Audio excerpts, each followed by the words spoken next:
On June 22, 1941, 3 million German soldiers waited in silence. Within hours, Hitler would launch the largest invasion in human history, and with it, he would begin the path to his own destruction.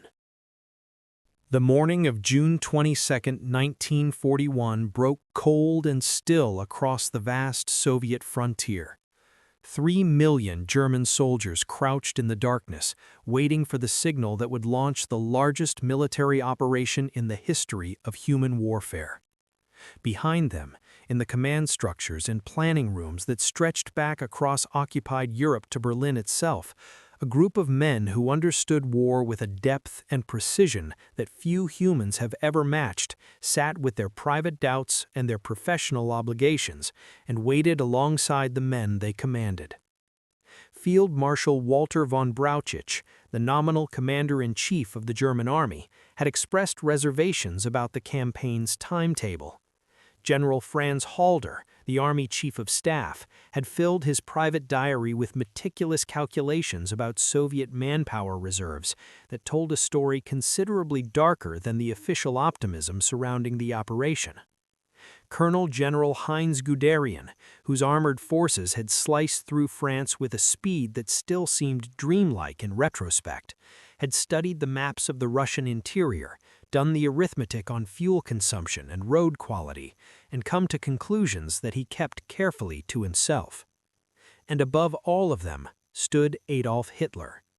He had arrived at this morning carrying the accumulated weight of 5 years of being right when everyone else had been wrong.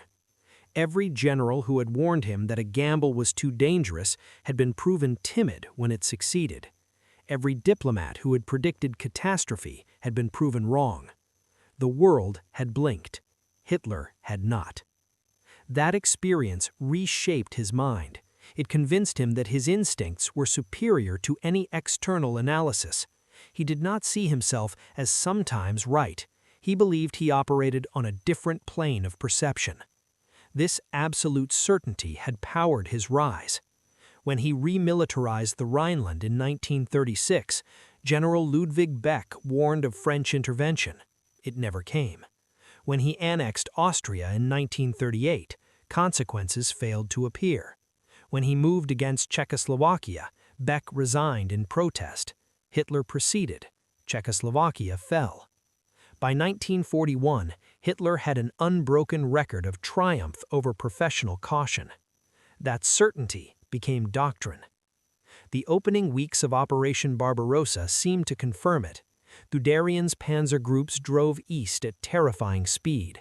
Field Marshal Wilhelm von Lieb advanced toward Leningrad. Field Marshal Fedor von Bock drove Army Group Center forward. The encirclements at Minsk and Smolensk captured hundreds of thousands. Halder wrote in July that the campaign was essentially decided. He would regret it. Because beneath the surface, the Soviet Union was not collapsing. It was absorbing destruction and regenerating resistance.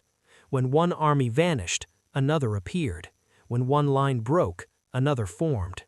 Geography itself became an enemy. Distances were vast, roads were primitive, supply lines stretched beyond design limits. It was here that the first great strategic argument erupted. Von Bock urged a drive on Moscow. Guderian supported him. Field Marshal Günther von Kluge agreed. Moscow was the logistical heart of the Soviet system. Its capture could unravel everything. Hitler disagreed. He diverted armor south toward Ukraine, the Donbass, and the Crimea.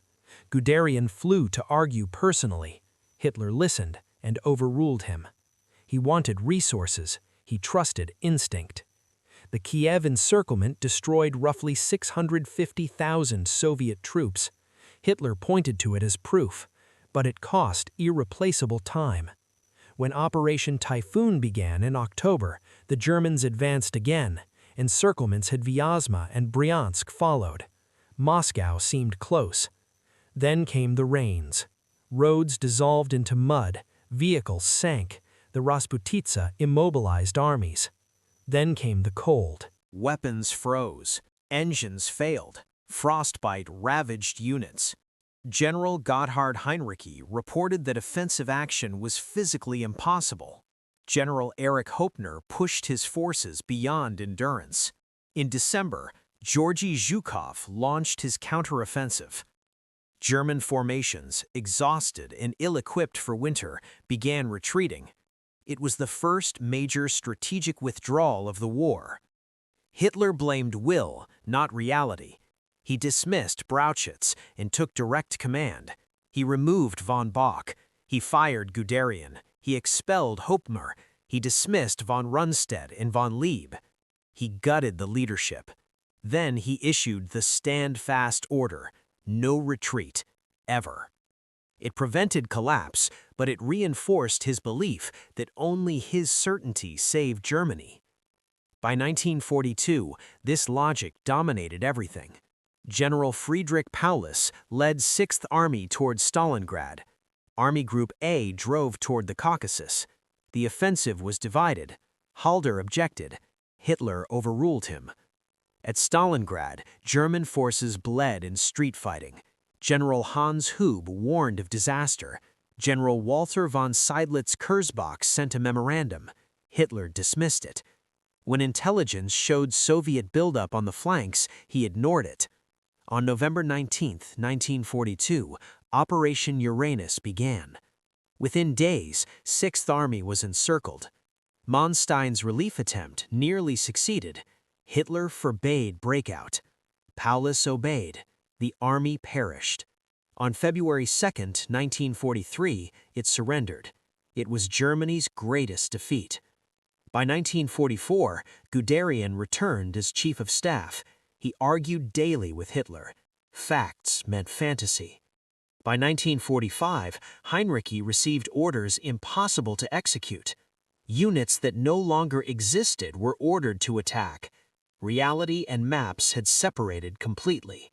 In April 1945, in the Berlin bunker, the certainty remained. Hitler spoke of armies that did not exist, victories that would not come.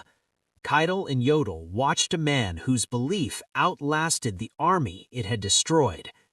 What survivors later understood was this: they had witnessed the catastrophe of absolute certainty. Certainty had powered Hitler's rise. It had no mechanism for correction. It could not adapt.